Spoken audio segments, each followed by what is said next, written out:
Sizoqeda khona this week as uNkulunkulu eqhubeka bazalwane esifundisa ngeziprofeto zakhe. Bazalwane, you know, uNkulunkulu asisiza. Angifuni ukusuka, I just want to go straight to the point. Masiye ku Revelation chapter 17. Revelation chapter 17 sizoqhubeka ngizobonisa nje la sime khona last week and then la siqala khona manje. Revelation chapter 17 into esifunda ngayo iBabylon, ukuwa kwiBabylon, but manje sifunda ngeBabylon likamoya. Sathola ngokucacile last week ukuthi incwadi yesambulo ekhuluma ngezikhathi zokugcina ebhalwe futhi sekade la kwiBabylon. Yazi iBabylon lawa cishe ngonyaka u538 BC, and incwadi yesambulo ibhalwe ngo100 AD. So yabona lezi zinto lezi zihlukaniswe. Incwadi yesambulo ibhalwe almost 700 years after selawe iBabylon lela, and futhi uNkulunkulu ushilo elizwini lakhe ukuthi it will never be rebuilt. Siyabona leyo nto. So incwadi yesambulo mayikhuluma ngokuwa kweBabylon in the future, kucacile ukuthi ayikhulumi ngeBabylon illiterally. Sayizo leyo nto ikhuluma ngo-spiritual. So last week safunda incwadi yesambulo chapter 17, sizama ukuqonda ukuthi yini iBabylon le-spiritual. Sathola ukuthi iBhayibheli liyasitshela ukuthi yi-prostitute noba yi-harlot noba yisifebe, and sabona eBhayibhelini ukuthi umuntu wesifazane umele ibandla eBhayibhelini. Umuntu wesifazane ibandla eliyiphethe kahle li-representwa ngomuntu wesifazane naye oyiphethe kahle futhi omsulwa oyintombi emhlophe. Siyabona leyo bazalwane. Saze sasabuka namavesi ku2 Corinthians chapter 11 umpostoli Paul uyasho verse 2 and 3 ukuthi ulishadisile, ukuthi ulendisile ibandla kumyeni oyedwa uKristu Jesu, futhi ulendise njengentombi engenasipho. Siyabona bazalwane. So sabona amavesi amaningi ukuthi umuntu wesifazane kwisprofeto umele ibandla. So njengoba kuthiwa iBabylon umuntu wesifazane yilesa sifebe lesiya futhi ibandla, and sabona last week umuntu ebengekho kwisifundo sa last week mayifuna ukuqonda kakhulu okwaloku akaye kulesa last week upart 2 lo. But sabona ukuthi iBabylon ibandla iRoman Catholic Church. Siyakhumbula bazalwane. Now kunento ke kodwa siqedanga ukudefine iBabylon ngoba sisabone ihead yeBabylon kahle kahle okuyibandla Roman Catholic Church. But iBhayibheli lisitshela into emangalisayo incwadi yesambulo chapter 17. Lasitshela ukuthi leli bandla lesifebe lesi linamanye amadodakazi abizwa nawo ukuthi yizifebe. Siyayibona leyo nto bazalwane. Now ake sibukeni. So i-Roman Catholic Church is only head of Babylon, but it's not the only player or the only church as a part of spiritual Babylon. Siyibona manje leyo nto. Asiyeni ku-Revelation chapter 17. Revelation chapter 17. Revelation chapter 17 ngicela sifunde again uverse 5. Angazi noma bese ikhona uzosifundela noba mhlambe ithi sifunde ngathi isiZulu la mina. Ngizocela uSwazi asifundele. Oh yeah, mayikhona umswazi angasifundela. Ngikhona bazalwane, ngiyabingelela. Revelation 17 verse 5. Yebo. Nasebusweni bakhe kulotshiwe igama eliyimfihlakalo lokuthi iBabylon elikhulu, unina wezifebe nowamanyala omhlaba. Amen.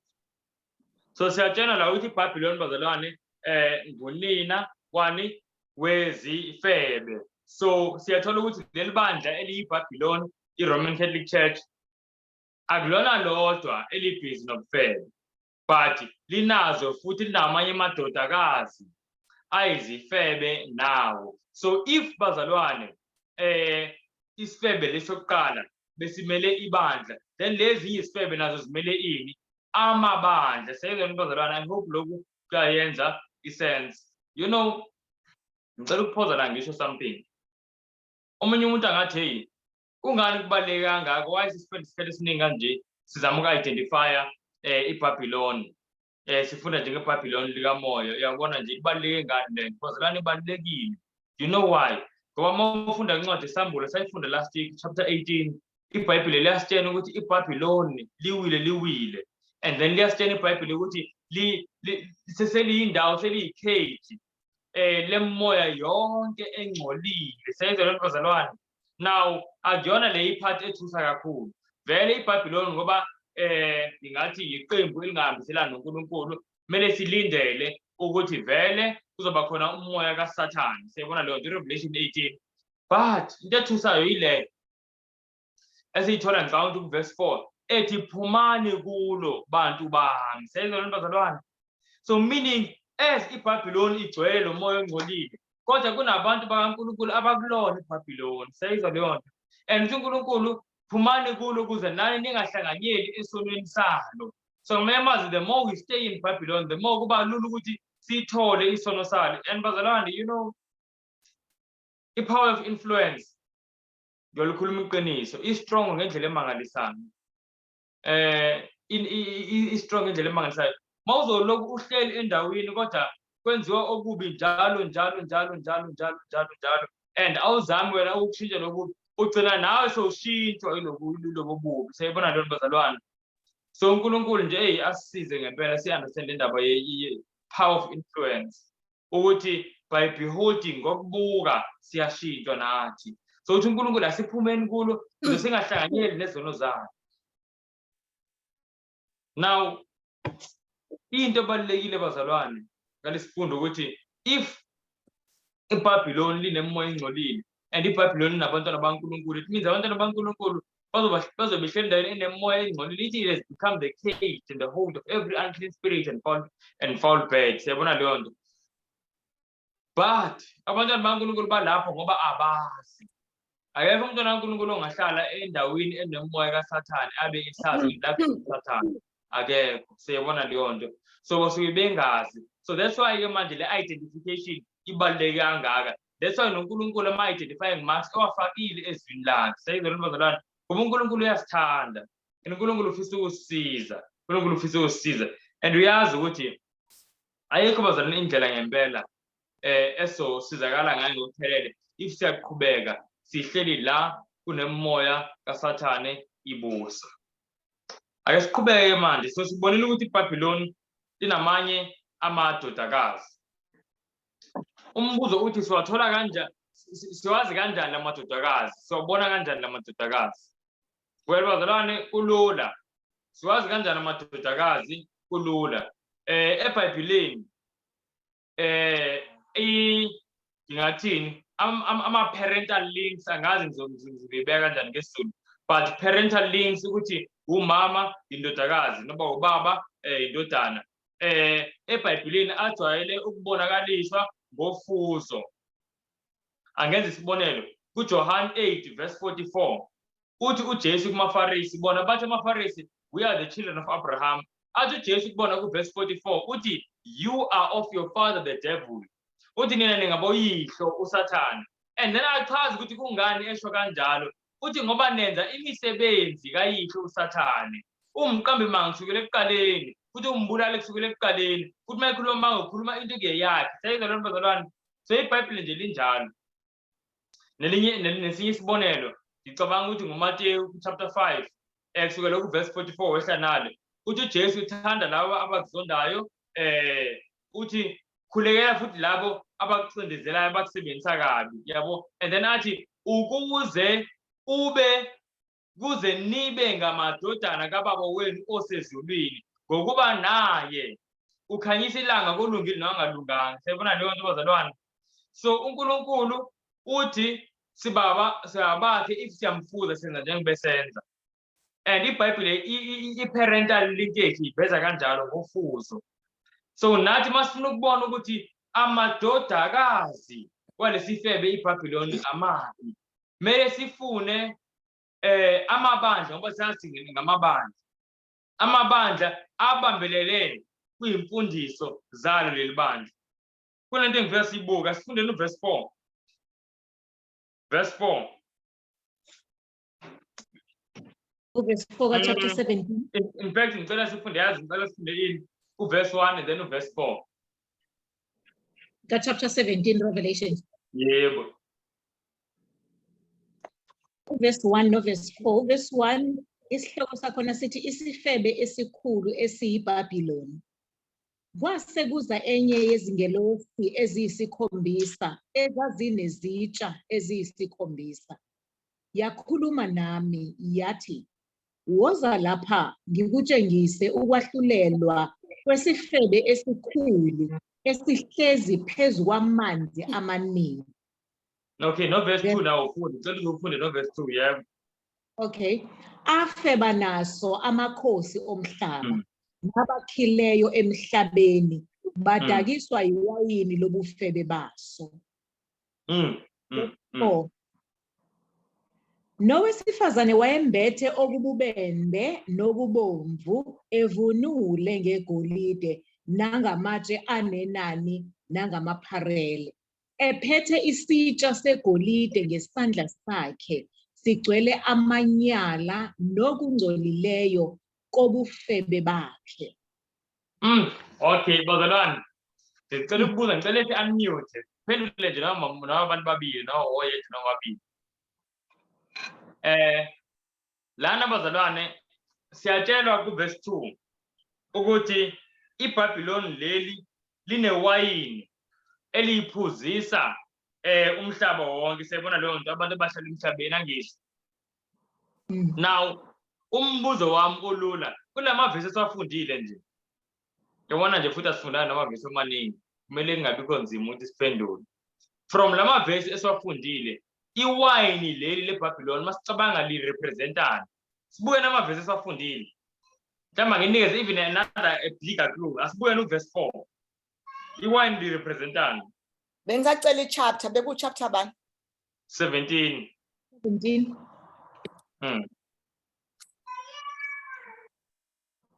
Iwayini leli masicabanga lirepresenta ini?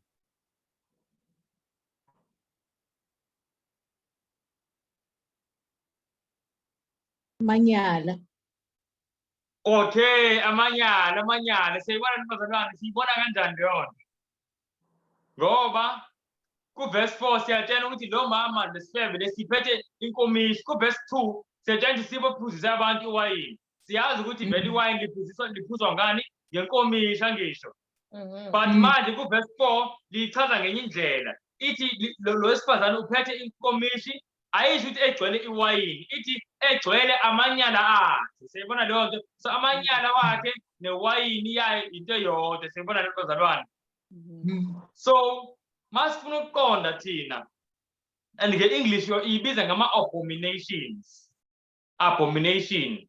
Now kwesiZulu abomination ngesinye isikhathi kuthiwa amanyala, ngesinye isikhathi kuthiwa isinengiso. Yinto eyodwa. Isinengiso into eminengayo uNkulunkulu, into amanyala, into eminyanyisayo. Sayizwe bazalwane, yiyo le wayini lephuzisa umhlaba wonke. Na bazalwane, masifuna ukuthola ukuthi obani lezinye lamanye amadodakazi weBhabhiloni, lezinye izifebe ngoba kuthiwa ngunina wezifebe zomhlaba namanyala wonke. Siyabona leyo bazalwane. So masifuna ukuthola ukuthi obani lezinye izifebe, mele sifune amadodakazi noma amabandla abambelele kwingxenye ezithile zeyimfundiso noma zamanyala we-Roman Catholic Church. Siyabona leyo bazalwane. So i-Roman Catholic Church yona ihead yeBhabhiloni iphethe amanyala athile kwinkomishana. And masifuna ukwazi amabandla asuka kulona, mele sibone amabandla nawo aqhubekayo nalamanyala. Siyizwe bazalwane. Now ngizoveza nje amanyala izinto eBhayibheli elithi amanyala. But before ngenze lokho mhlambe athi-ke ngibuye ngikhuleke futhi. Nkosi enothando olumangalisa kakhulu. Siyazithoba phambi kwakho ngegama likaYesu Kristu. Siyakubulela kakhulu Nkosi ngokusipha ithuba lokufunda ilizwi lakho. Ndiyacela njengoba sifunda umoya Nkosi oyingcwele. Bengicela kakhulu Tata enothando ngoba ndingumntwana. Sidinga wena Nkosi, siphile exesheni elibi kakhulu. Apho Nkosi ukuhlubuka ukusuka kuwe kugcwele kuyo yonke indawo. nothando lomhlaba Nkosi lusakakile. Ndiyakucela Nkosi Yesu, please loving Father, nali ithuba abantwana bakho Nkosi bazisisile esifundweni, sonke Nkosi sizisondeze kuwe ukuzovila izwi lakho. Ngicela kuthethe wena Nkosi, ungathethi umuntu. Please Father, ndiyakucela kakhulu Tata osithandayo. Cela uxolele Nkosi nezono zethu, kungabikho sono Nkosi esisithayo ukuthetha Nkosi okusuka kuwe ezulwini uba kungafiki apha kuthi emhlabeni. Siyakucenga kakhulu Tata enothando, ngegama likaYesu Kristu waseNazaretha, amen. All right, ngicela ukushare. Can I share? Ngicela ungenze i-co-host ngishare. I want to share a slide. So sifuna ukubuka abazalwane into iBhayibheli elibiza ngamanyala. Sifuna ukubuka nje izinto ezimbala izwi kaNkulunkulu elithi la amanyala.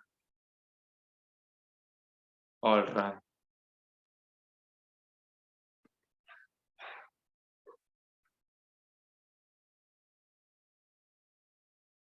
All right. Asikubukile konke lokhu last week. So that's why ngiyadlula nje kona kalula.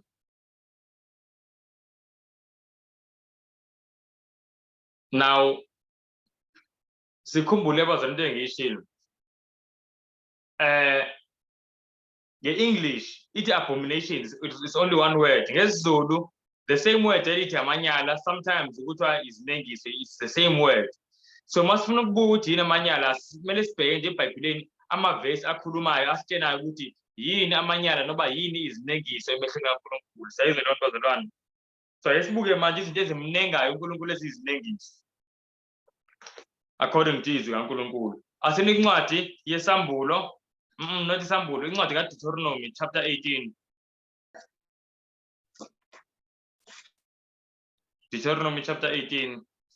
Now alikho ibandla engelikhomba. Abantu balindile ukuzwa amagama. Ngibili igama ibandla engilibiza ngegama iRoman Catholic Church kuphela ngoba yiyona ikhanda. The rest ngizosho nje ngizobala amanyala phela umuntu eyibonela yena. Alikho ibandla engelikhomba. And then I'm just going to show isithombe. Mangiqeda la ngizoveza izithombe. Mase ngiqeda kuveza amanyala ngizoveza izithombe nje ezivezayo ihistory yokuthi ngempela amabandla amaningi asuka kuphi, umsuka wawo ukuphi. But asike siyeni khona lapha abazalwane kuDeuteronomy chapter bengithe chapter 18. All right. Sela siyifunde ngesiZulu sisukela kusukela verse 10 nje sime ku verse 12 akunankinga. Ufundeka kanje uDeuteronomy chapter 18 verse 10 kuya ku verse 12. Ukubhula kwabezizwe nabaprofeti bamanga isihlokwana sakhona lo. Makungafunyanwa kuwe umuntu odabulisa indodana yakhe noma indodakazi yakhe emlilweni, noma umbhuli, noma ohlola imihlola, noma owenza imilingo, noma umlumbi. 11. Noma owenza iziphonso, noma obhula emadlozini, noma umthakathi, noma umlozikazana. Ngokuba yilona lowo ozenza lezi zinto uyisinengiso kuJehova. Ngenxa yalezi zinengiso uJehova uNkulunkulu wakho uyabaxosha phambi kwakho. Amen. Asimeni lapho ibazalwane. Uthi uNkulunkulu akungatholakala abantu abenza lento ezibaliwe. And then into ezibaliwe labazalwane abantu abakhuluma kahle kahle ababhulayo emadlozini, ukukhuluma noma ukufisa ukuthola usizo kubantu abangasekho. Siyibona leyo nto. Nabantu futhi leli gama lithi umlozikazana, ngazi noma ubani lazi ukuthi lisho ukuthi leli gama leli umlozikazana. Lisho ukuthini leli gama? Ngicabanga ukuthi izangoma mhlawumbe ngoba abalozi umuntu oyisangoma kuye kuthiwa unabalozi. Mhlambe ngaba yisangoma lana kwe-English ithi necromancer. I-necromancer ngumuntu okusiza ukuthi uxhumane nabantu abangasekho. Seyizwe lona bazalwane. umuntu okhuluma nabantu abangasekho abantu abashonile. Now into emangalisayo ke uthi uNkulunkulu ayingenziwa leyo nto. Whether umuntu ubhule emadlozini noma usizwa ubani noba ngaba umfundisi othi khuluma nomuntu ongasekho noba ubani bazalwane, uthi uNkulunkulu bonke abenza leyo nto. Siyabona uverse 12 akasho ukuthi abanye noba abantu noba umfundisi noba ugqoke lithi bonke, mayithi iBhayibhile wonke umuntu, ithi yilowo nalowo ozenza lezi zinto. Siyabona leyo nto kwi-English ithi for all that do these things. Siyabona leyo nto wonke umuntu uyisinengiso phambi kwamehlo kaNkulunkulu. So lento iyamnenga uNkulunkulu, i-abomination. The English ithi i-abomination, isebenzisa the same exact word ekuthiwa lisenkomishini lebandla Roman Catholic Church. So this is the first abomination bazalwane, and the abomination lesinengiso lesi sigcwele umhlaba wonke. Imfundiso yokuthi umuntu maseyifile uya directly ezulwini. Yazi lo kahle kahle uyazi ukuthi lento yokukhuluma nabantu abangasekho ngizothini isekelo sayo, i-foundation yayo, into eme ngayo ile nkolelo ukuthi umuntu mayifile akafi. Yabo umuntu uyafa abese eya directly uNkulunkulu. Yizi isisekelo sayo. Mawususa leyo mfundiso leyo kuphela konke. Now nasi isithombe ngisiveza kwibandla Roman Catholic Church. If uyabuka lana kukhulunywa noMary, kukhuleka kuMary ngoba kukholakala ukuthi uMary ukephi usezulwini. Siyabona leyo nto kukhulunywa noMary nalaba engathi nawabona mhlambe kulesithombe bayaguqa abantu, kukhulunywa futhi kuyakhulekwa la uMary. Nasi isithombe sikaMary, nazo ezinye izithombe zamanye ama-saints, kuyakhulunywa futhi nanama-saints. Angiyifakanga le kodwa ngicabanga ukuthi kwi-Catechism ye-Roman Catholic Church ku-paragraph 956 mangingaphosisi iyasho lapho ukuthi alikho icala ngokukhuluma nabantu abangasekhoyo, ama-saints abangcwele abangasekho. Ithi futhi kuyasiza kakhulu ngoba sebesondelene kakhulu-ke noNkulunkulu. Uze athi omunye umbhali athi laba abangcwele, ngoba abangcwele siyabazi la emhlabeni mabephila ukuthi abayikhulekeli bona kuphela, bakhulekela nabanye abantu. Abese abuza ukuthi kukangakanani-ke manje mase besezulwini, ngoba mase besezulwini azikho bona izinto ezibahluphayo directly. So yonke manje imikhuleko yabo into abayikhuluma noNkulunkulu bacelela thina sila emhlabeni. Kusho ukuthi kumele njalo sicela kubona. Yabo basho kanjalo. And bazalwane uthi uNkulunkulu isinengiso leso. uNkulunkulu lento yamnenga. Manje manje i-foundation yalento ile mfundiso ukuthi umuntu mayifa uya straight ezulwini. So mawukuthi ngisebandleni la abantu bakholwa khona ukuthi ayikho inkinga yokukhuluma mhlambe namadlozi, ayikho inkinga yokukhuluma nabantu abangasekho. Sake sazenza-ke lezi zifundo kunyaka ophelile. Kwabanye mhlawumbe abaqalayo ukuzwa ngamele babuyele ngoba zikhona iy'fundo la sikhuluma nje ngayo le ndaba le yesimo sabantu abafileyo ukuthi umuntu kahle hle mayifa kwenzakalani. Yabo njengeBhayibhile iyasho ukuthi ukufa kuriveseka indalo. Mawufunda kuMshumayeli chapter 12 verse 7 yasitshela iBhayibhile ukuthi umzimba ubuyela othulini la usuke khona, nomphefumulo ubuyele kuNkulunkulu la usuke khona. Njengoba ngesikhathi uNkulunkulu wayedala uthi wayephefumulela emakhaleni omuntu umphefumulo wokuphila, wabese umuntu waba umphefumulo ophilayo, sekuhlangene umzimba nomoya. Sayizolona bazalwane. So umphefumulo lowo ngumoya, awuyena umuntu. Umuntu uba umuntu ophilayo masekuhlangene umzimba nani nomoya. Now uthi uMshumayeli 12 verse 7 umuntu mayefa kuhlukana umzimba nomoya. Njengoba nasekuqaleni umoya wayengaphili wodwa nomzimba wangaphili wodwa, kwaqala ukuphila masekuhlanganisiwe. Kanjalo-ke nasekugcineni umuntu maseyifa akuphili kuhlukanisiwe. Yingakho sikholelwa ukuthi uJesu uyabuya. Mayibuya uJesu lithi iBhayibhile kuzovuleka amathuna.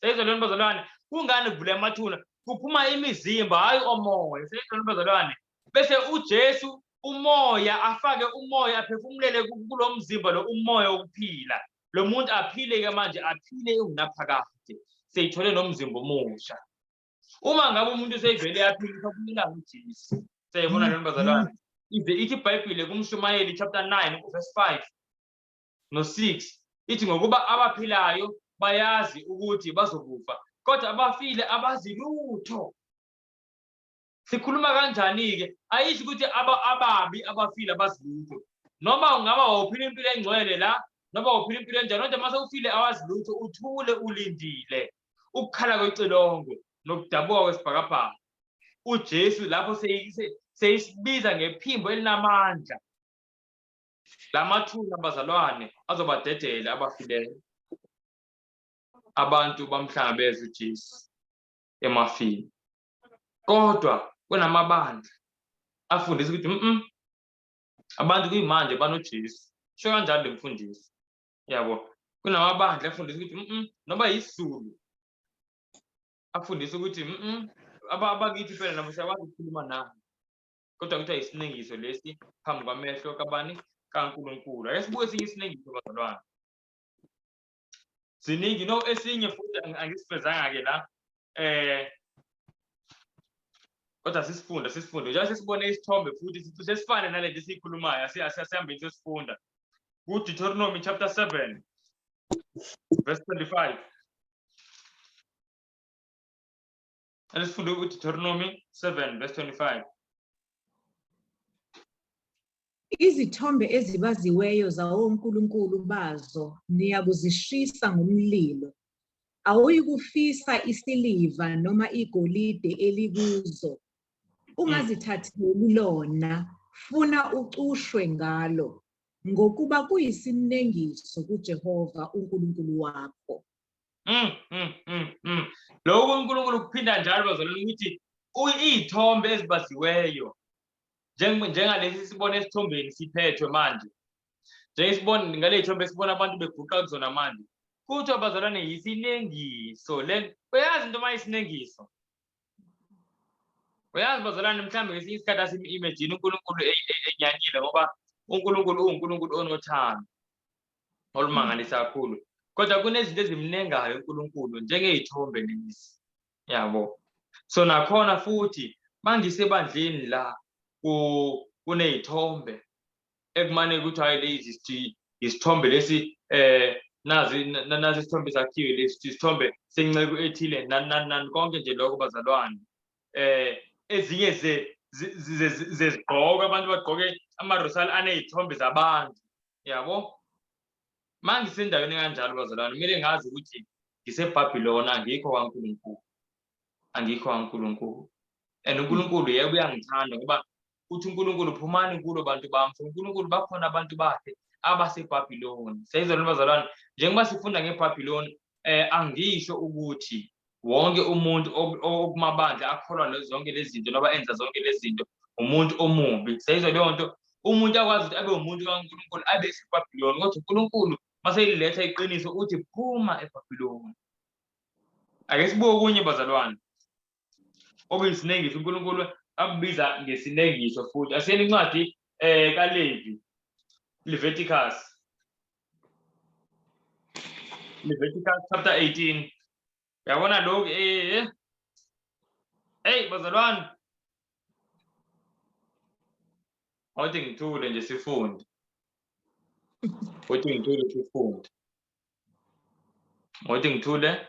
sifunde bambe nje lapho Leviticus chapter 18 verse 22 Verse 22. Ungalali nowesilisa njenganowesifazane. Kuyisinengiso. Phela nje kanjalo bazalwane ayishi bengiveze izithombe kodwa lokhu ngibona ukuthi sake sakufunda ngayo ngaziveza izithombe eziningi ezikhuluma ngendaba yokutabana uma ngaba umuntu owesilisa ulala nowesilisa njengowesifazane kuthiwa yini leyo ukutabana but iBhayibheli ayisho ukuthi ukutabana ithi abomination amanyala, isinengiso. Sayizwa lento bazalwane? Isinengiso. Noma umuntu angayikhulumela athi yena uzalwe vele enemizwa ethile, yabo. Uba nemizwa yokufisa ukwenza into ethile, akukwenzi ukuthi ube yileyo nto. Angenza isibonelo, uma ukuthi kunento engiyibonayo lapha umuntu omunye umuntu engeyona yami, ngifise ukuyithatha, yabo. Isifiso leso sokuntshontsha. Kodwa lokho akusho ukuthi kumele ngisi-entertain, ngithi hayi vele ngenxa yokuthi nginale sifiso futhi ngiyisela. Uba yisela mase uthathile. Manje abantu abaningi kule nto yokuthi ama-argument abo ukuthi hayi ngoba ngizithola naturally nginale yifiso. Bakhona abantu naturally abayithola nje bethanda ukuntshontsha izinto zabantu. Seyibona leyo nto. Uma ngabe singake sihambe ngalowo mqondo, ngempela bazalwane, isono nje singagcwala umhlaba wonke futhi noNkulunkulu ukuthi ayikho indaba yakhe, ngoba as long as into siyifisa naturally, abantu isono esiningi abantu basifisa natural. Kodwa ukuthi uNkulunkulu isinengiso lento bazalwane, isinengiso lento. And yazi ukuthi lezi zinengiso bazalwane zihlangene. Ngicela unibonise something incwadi yamaRoma, kumaRoma chapter 1. Umuntu uzothi azihlangene kanjani? Lesinengiso lesi sokubhula emadlozini noma sekukhuluma nezithombe, zonke lezi zinengiso zihlangene. And mangisebandleni elithi akunankinga bazalwane ubutabani, kumele ngazi ukuthi ngiseBhabhiloni. Kumele ngazi ngiseBhabhiloni. Bazalwane bengiyonivezela, you know, kunabantu abafundisi, njengamangalo omunye umfundisi ehamba nendodana yakhe beya kulento abathi ama-pride march, bemarch betoyitoya ukuthi hey, amabandla kumele amukele ubutabani. And uyazi ukuthi manje bangangicebe kuthiwa angingishadise umuntu mhlambe oyisitabane nginqabe, ase mhlambe ngirejistile lapha kwa-Home Affairs njengomuntu okwaziyo ukuthi ashadise, nginqabe ukuthi ngoba ngithi ayisitabane, ngaba yicala, discrimination. Kodwa bazalwane, umthetho kaNkulunkulu vele uyadiscriminate, ngoba umthetho kaNkulunkulu into ikhomba njengoba injalo. Makuyisono isono lesi, yabo. Ayisibuki ukuthi le zinengiso zihlangana kanjani. Lesi sokukhonza, sokuthanda, sokukhuluma nabantu abangasekho, nalesi sokutabana. Ngikhumbule bazalwane, iBhayibheli lithi uyedwa ummeli phakathi komuntu noNkulunkulu, umuntu uKristu Jesu. Sho kanjalo iBhayibheli ku2 Timothy chapter 2, ngicabanga ukuthi verse 3 mhlawumbe. Sengiyayikhohlwa nje ivesi. Kodwa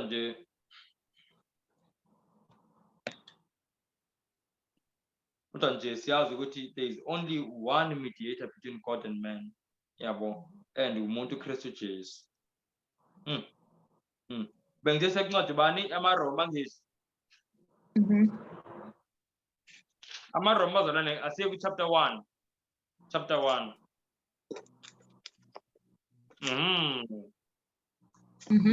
Ngenze iphutha leli verse bengilisho ukuthi umunye umbingeleli 1 Timothy chapter 2, not 2nd. 1 Timothy chapter 2 ku verse 5. Mawukuthi siyabhanja lama verse, so that omunye umuntu othi awuphi inkinga ukuthi abakithi bangikhulumele noNkulunkulu noma ama-saint angikhulumele noNkulunkulu. Nali verse lithi likhona inkinga, lithi uyedwa i-mediator between God and man, and that is the man Christ Jesus, uJesu kuphela. Le position bazalwane, abantu abayi-understand lento, le position yokuba i-mediator uJesu uyithenge ngegazi. Uyazi ukuthi into uyithenge ngegazi, and then umuntu afike azoyithatha nje noba kanjani, akuyona into elula, akuyona into emnandi le bazalwane. Ingakho uNkulunkulu ethi lento iyisinengiso kuyena. Whenever umuntu ezothatha indawo kaJesu, leyo nto iyamnenga uNkulunkulu kakhulu bazalwane. Now asekumaRoma siveza ukuthi zihlangane kanjani le zinengiso. Yamangalisa le nto. Bengithe amaRoma ngisho chapter 1, ngicela sifunde mhlambe uverse 9, siyela kuverse 19.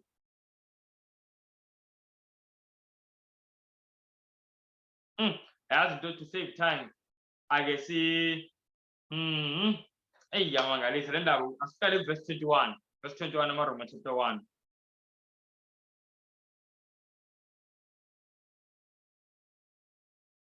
Angazi noma kumute. Qale verse 21. Yeah, verse 21. Sima ku verse 24. Isihlokwana sakhona sithe intukuthelo kaNkulunkulu ngezono zabezizwe. Verse 21. Ngokuba kuthe bemazi uNkulunkulu, kabamdumisanga, kabambonganga njengoNkulunkulu, kodwa balupheka ekuzingeni kwabo, inhliziyo yabo engaqondiyo yabamnyama, bezisho ukuthi bahlakaniphile, babayiziwula. 23. Nenkazimulo kaNkulunkulu ongabhubhiyo bayiguqula ifane nomfanekiso womuntu obhubhayo, owezinyoni nowezilwane ezinezinyawo ezine nezinwabuzelayo. 24. Ngalokho uNkulunkulu wabanikela ezinkanukweni zezinhliziyo zabo kukho ukungcola, bahlazisane imizimba yabo. Asimeni lapho sisaphozile asaqedi. Sayeza ntombazalwane ukuthi abantu ku verse 21 ithi ngoba abamdumisanga uNkulunkulu. Kuthiwa ngenxa yalokho and yasitshena futhi ku verse 23 ukuthi benza abantu uNkulunkulu, izithombe uNkulunkulu, izinyoni. Yazi ukuthi bazalwane ziningi lezi zinto. Benezithombe zezinyoni, izithombe zezilwane ezithile abantu bakhonze zona izithombe. Kuthiwa uNkulunkulu ngenxa yalokho wabanikela ey'nkanukweni zabo. Bayithola abantu sebesenza amanyala abadidayo ngisho nami. Asiyizi yaqhubeka. Verse 25 to 27.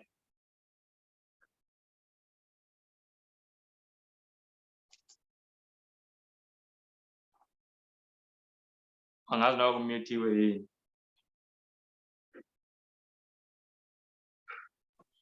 Ngiyaxolisa. Verse 25. Baguqule iqiniso likaNkulunkulu balenza amanga.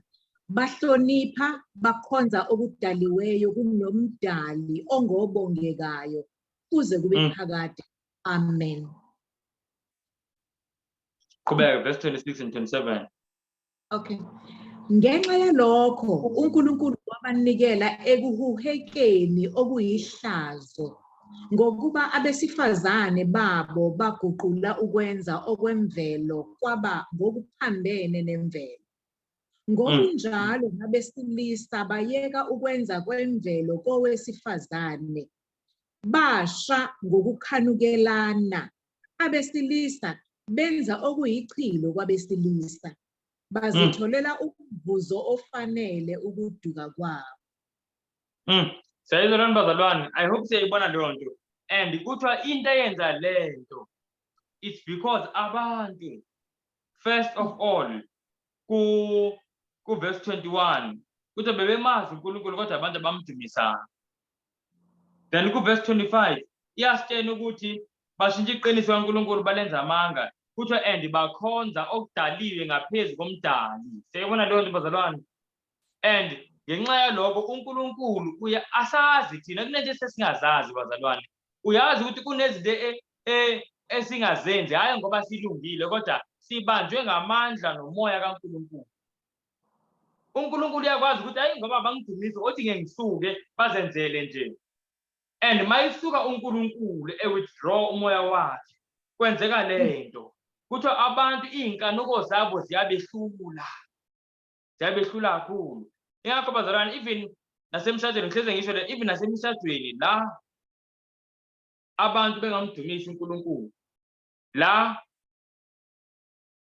abantu bazothanda ukuthi umyeni uthanda unkosikazi ngaphezu kaNkulunkulu, uthanda isidalwa more than umdali. Into ezokwenzeka ukuthi uNkulunkulu uzosuka. And bazalwane okulandelayo emva kwalokho inhlekelele ngempela. Inhlekelele ngempela ngoba siyabona la ukuthi uNkulunkulu uzowabanikela ey'nkanukweni zabo. Benza izinto eziyichili, izinto engamele ngaba ziyenziwa. So zilinked kakhulu lezi zinto. uNkulunkulu mamsusa uloku umphusho kanjalo ngezenzo zakho. Ugcina ethi uNkulunkulu othi ngihlehlele ecaleni. And uyithole wenza izinto ezingamanyala. Ezingamanyala ngempela. So i-cause kahle la manje ngikhuluma iqiniso, the main cause yobutabane la emhlabeni wonke ukuthi abantu abamfuna uNkulunkulu futhi ukhishiwe uNkulunkulu ey'kolweni, ukhishiwe uNkulunkulu. Yingakho manje ubutabane bugcwele ey'kolweni zonke.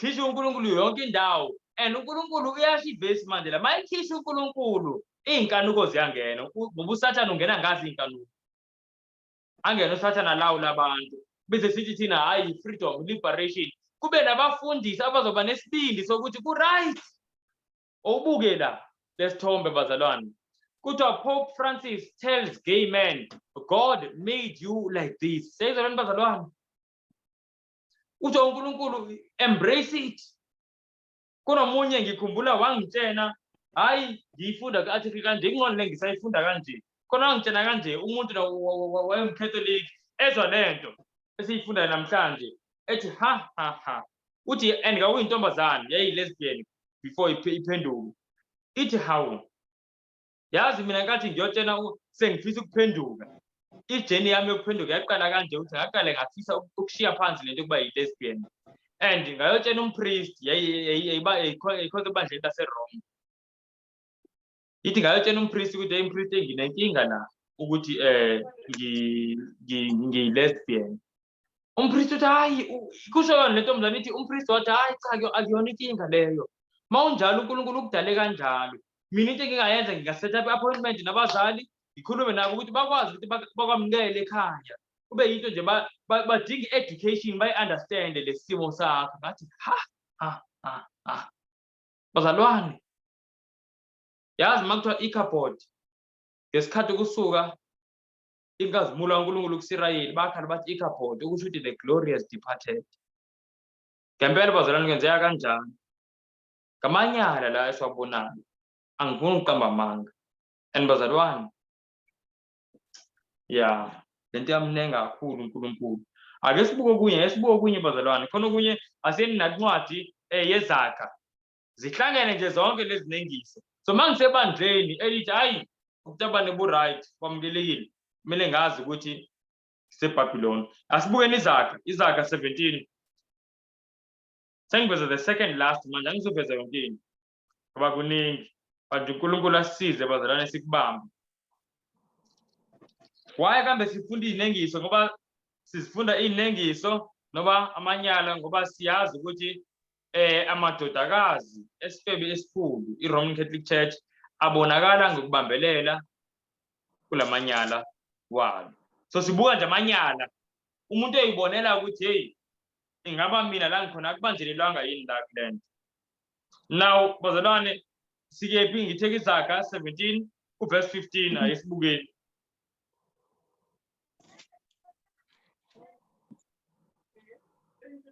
verse 15 othetha omubi nolahla olungileyo bayisinengiso kuJehova bobabili cela siyiphinde othetha omubi nolahla olungileyo bayisinengiso kuJehova bobabili ithi bazalwane mayithi othetha ishukuthini mhlambe ngesiZulu lana English ithi to justify ngamanye amazwi ukuthi umvuna yebo amen ukuthi hayi umuntu akanacala siyibona leyo nto mawuzosho kanjalo umuntu omubi onecala uthi akanacala lithi iBhayibheli isinengiso lokho phambi kwamehlo kaNkulunkulu bazalwane yabona ke manje ingene ke esinye isinengiso esinzima kakhulu yabona emabandleni amaningi kunemfundiso eyenza ukuthi abantu babe comfortable esonweni esho ukuthi hayi as long as you know wakhetha uJesu ngonyaka othile noma wayinikela kuJesu okungathi umuntu yakwazi ukuyinikela kuJesu kodwa abe futhi aphinda ayicontrol yena uyinikela okunjani kodwa anyways basho kanjalo as long as wayinikela kuJesu akunamsebenzi ukuthi wenzeni okunye ungakhohliswa abantu yabona abazama ukubamba ebugqeleni nje ngoba sesiphila manje emseni yabo noba ungenzani noba ungaqhubeka kanjani noba impilo lento ngeke ngayizwa ngisho eradiyweni ikhulunywa abazalwane umuntu ohlonishile ngathi yo isinengiso esinje umuntu athi ngisho noba ungaphuma ubheke iy'dekemiso ngoba phela iy'thembiso zikaNkulunkulu uNkulunkulu akayiguqula akayishintshi so mase umamukela uJesu sewuyingane kaNkulunkulu sekuphele kanjalo Noma ngathi uyaphuma uyahlobuka ngesikhathi esithile uyahamba nje uyozigwemela ama-drugs noma wenzani kodwa kumile ukuthi makukhala icilongo wena uzohlwithwa ayisho kanjalo. Kathi yabona bazalwane noma ngathiwani manje ngempela izinengiso zigcwele. Isinengiso-ke leso uNkulunkulu isinengiso leso bazalwane. IBhayibhile liyafundisa amanye amavesi nje ngizowakhotha. Hebrews chapter 12 verse 14 lithi funani ukuthula nabantu bonke nobungcwele ngaphandle kwakho akekho umuntu okumbona uNkulunkulu. Sayizwa lento bazalwane uthi uNkulunkulu ngaphandle kobungcwele akekho umuntu ozombona uNkulunkulu. Nalelinye futhi iBhayibhile kuJohane wokuqala chapter 3 kuverse 3 lithi bonke abanaleli themba kuyena kuthiwa bayayihlambulula njengoba naye enjani ehlambulukile. Sayizwa leyo nto kuthi abantu abanethemba ukuthi uJesu mayibonakala bazofana naye bayayihlambulula ngoba i-purity bazalwane yiyo into uJesu ayizela emhlabeni. Njengoba uJesu ezofa abazali ezosifela ingoba wayezovula umthombo wokugeza abangcolile naboni. Wonke umuntu akwazi ukugezeka kulo mthombo bazalwane wegazi likaJesu. Isho kanjalo iBhayibhile Zechariah chapter 13 kuverse 1 isho into elula ithi ngalelo langa kuyovuleka umthombo endlini kaDavide, umthombo wokugeza abangcolile naboni. Kube khona abantu athi hayi mina ngizohlala nguwumoni ngoba vele sekungivile uJesu ngiyongena ezulwini enye nenye ngiyibona ezulwini. Yabona bazalwane lo muntu usuke ngaliqonda icebo losindiso. Mawuvuleka lo mthombo kuthiwa alikho ibala elingasuki akhona abazalwane amandla egazini likaJesu. Yazi sake safunda ngelinye ilanga ngiyakhumbula sasifunda la ukuthi uJesu ekhuluma noNikodima ethi Nikodima umuntu uzalwa kanjani kabusha. Uthi uJesu njengoba uthi uMose waphakamisa inyoka ehlanga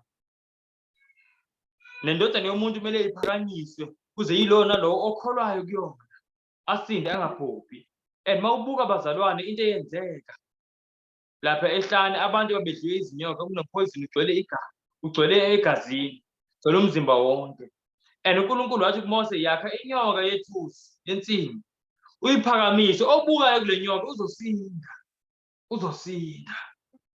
uNkulunkulu azange asho ukuthi hayi abazosinda yilawa mhlawumbe isimo sabe sethe bangcono kancane bakhona vele sibe hopeless. Akekho umuntu akuthiwa hopeless kuthiwa mayibuka uyaphila. Ngisho noba upoison bazalwane wasewugijima emthanjweni wengqondo sekuyocisha yonke into. Wayeyothi umuntu ngathi ngamandla wakhe okugcina aphakamise ikhanda abuke upoison wawuphelelwa amandla there and there.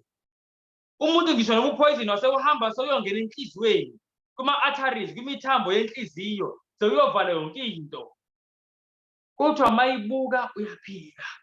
Uthi uJesu nakanjalo-ke umuntu ofuna ukusinda usinda ngokubuka kumina kuJesu Kristu. So bazalwane akhona amandla kakhulu ngokubuka kuJesu obethelwe ngenxa yethu. Inkinga nje simbuka uJesu. uJesu into ayifundisayo la ukuthi noba isono sesingene kangakanani empilweni yomuntu noba seyisenze isikhathi eside kangakanani kodwa mayibuka uyaphila, mayibuka uyaphila. So bazalwane lento yokuthi umuntu aqhubeka aphila impilo yesono kodwa sibe sithi hayi akunankinga lo muntu ngoba vele wamvuma uJesu usekuphelile indaba yesono singayithinti noma uyithinti. Asikhulume nje ngeprosperity ukuthi uNkulunkulu uzosenzani uzosenzelana emhlabeni njengoba manje we are the children of the kingdom. Seyibona leyo nto bazalwane ukuthi uNkulunkulu isinengiso leso. Mangisendaweni ekhulunywa kanjalo kumele ngazi ukuthi bazalwane ngiseBhabhiloni ngiphakathi inside Babylon bazalwane.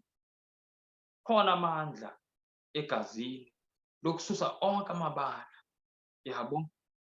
Bathi abantu bakhona abantu abathi hayi akwenzeki lokho. Isinengiso bazalwane leso isinengiso. Nasibuya isinengiso sokugcina. Isinengiso sokugcina sele ku-Ezekiel chapter 8 esengihlalele kuyinengiso. Kunje kuningi bazalwane and konke lokhu by the way kusuka kuleli bandla bazalwane Roman Catholic Church kusuka la konke kusuka la nalokho sizokufunda manje kusuka khona sizokubona Ezekiel chapter 8 Sesifunda Ezekiel chapter 8 bazalwane. Yes. All right. Ngicela sifunde uverse 15 no-16. Into eyenzekalayo ku-Ezekiel chapter 8. uNkulunkulu ubonisa u-Ezekiel iy'nengiso ezenzekalayo etempileni kaNkulunkulu eJerusalem. Kancane kancane manje embonisa lesi amangalo u-Ezekiel athi ha kenziwa lokhu alokuthi uNkulunkulu uzokubonisa esingaphezulu kwalesi. Ukubonisa esingaphezulu kwalesi. Wagcina wambonisa esokugcina esingaphezulu kunazo zonke. Asiyibambe kuverse 15 no-16 sibuke ukuthi esiphi leso sinengiso. Verse 15, wathi kimi. Okay, isihlokwana sakhona chapter 8 sithi ukukhonzwa kwezithombe etempelini. Verse 15, wathi kimi. Uyakubona lokho wena ndodana yomuntu na? Uyakubuye ubone izinengiso ezinkulu kunalezi. 16. Wayesengingenisa egcekeni elingaphakathi lendlu kaJehova.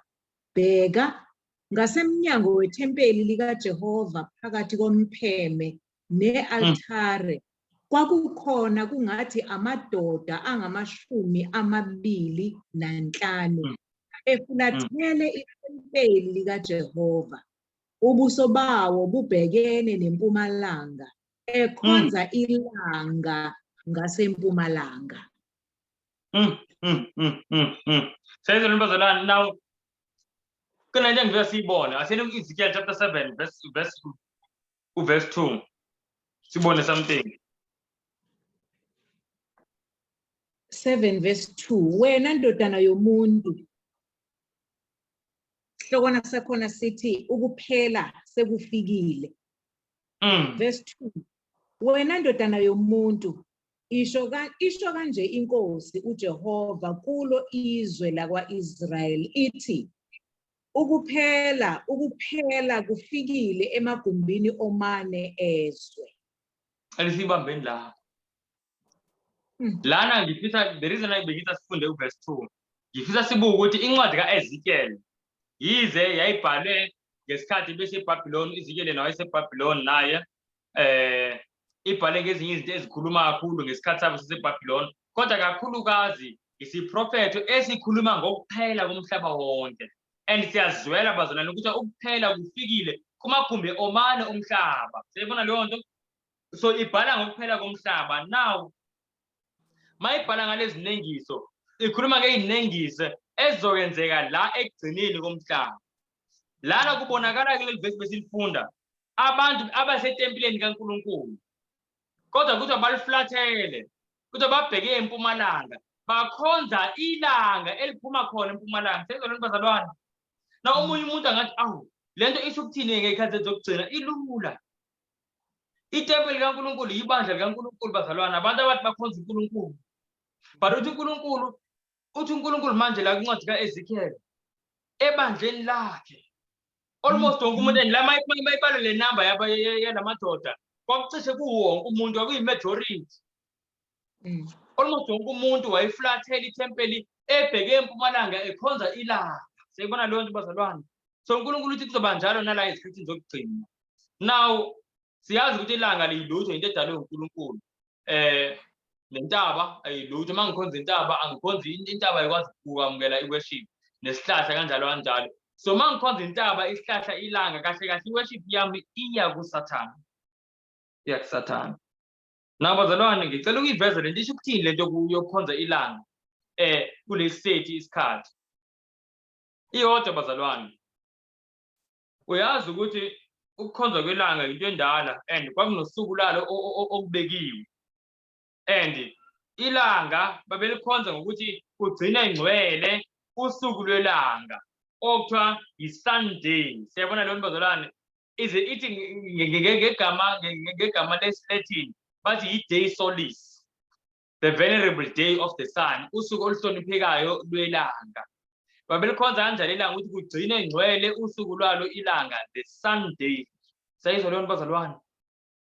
Bazalwane, leli bandla esibuke la esithombeni nalo lisuka kwisizwe la kakhonzwa khona ilanga. eRome babengewona amaKristu, ubuKristu basuka e-Israyeli nabapostoli bonke. Mase befika eRome ubuKristu bafika abantu bekhonza ini ilanga. And kwakhona umbishop wakhona wangalesa sikhathi igama lakhe kuthiwa uEusebius. Ekhuluma nenkosi yakhona ethi yabona nkosi abantu abaningi manje bamukela ubuKristu. And amaKristu lana aza nobuKristu akhonza ngeSabatha elingumgqibelo. Kodwa abantu abaningi abanye abakhonza ilanga lana eRome. Isuku olungcwele kubona usuku lelanga likhonza kanjani ilanga ukuthi sigcine ngcwele usuku lalo ilanga. Yabo. So manje kunenkinga kumele sithole indlela yokuhlanganisa konke lokhu kwi-history. Umuntu oyifunayo le history ngokujula kwayo angithinte njena noba ngathinta mhlawumbe ukuthi sinonhlanhla ngiyolisendela nje ama-PDF nizibonele ukuthi angikhulumi into ey'nganekwane. uEusebius watshena inkosi ekhona lesi sikhathi uConstantine wathi into ezosiza ukuthi kuhlangane umbuso ukuthi akuhlanganise le nkolo yobuKristu nale yelanga. And that is why bazalwane izinto eziningi ama-symbols amaningi eRoman Catholic Church angazi noma mhlawumbe akhona engizobona yini ayaveza nje anezinto eziningi zelanga le ayiveze kahle. Yabona la mobuka la esifubeni imsebe yelanga le imsebe yelanga. So kuhlangene kakhulu i-worship yelanga nobuKristu. So ziningi nje nalana kodwa yabona like la esithombeni khona isithombe la esila ebondeni around la imsebe yelanga. Ungathi le ihlangene kanjani nobuKristu leyanto. Ngiya-understand okay isiphambano mhlawumbe ngathi yebo isiphambano uJesu. Kodwa nje okuningi bazalwane kwakhona ilanga sun worship ngoba kahlanganiswa le inkolo ezimbili. And into eyaphuma ngalesi sikhathi owayekhuluma uEusebius wathi sizobahlanganisa kanje abazalwane. uJesu wavuka ngesonto yilento yaziwa abazalwane bonke. So sizothi ukuze sicelebrate ukuvuka kaJesu asikhonzeni ngesonto. And ngempela bazalwane that was the biggest deception eyasebenza ngendlela emangalisa kakhulu ukuthi abaKristu bakhonze ngesonto kagcina seyibizwa ngosuku lwenkosi. Ake sibukeni ngayivezi lokhu kuthiwa Sunday is the day nayi la ku-Wikipedia sengibayathathe ngiyibheke usuku mhlambe nje ku-Wikipedia. Kuthiwa Sunday is the day of the week between Saturday and Monday. Mawubuka la the blue words kuthiwa whereas in much of the rest of the world it is considered as the first day of the week. Siyabona leyo nto bazalwane. Kuthiwa for most observant adherents of Christianity, Sunday is called the Lord's Day. But kuyaqhutshekwa la yebo bayibiza the Lord's Day. Kuyaqhubeka kodwa nje according to the Hebrew calendar, Sunday is the first day of the week. Quaker Christians call Sunday the first day of the week. Wonke umuntu Sunday the first day of the week. Until bezama ukuyishintsha lento bathi hayi uSunday asike siubize ngo-7th day of the week.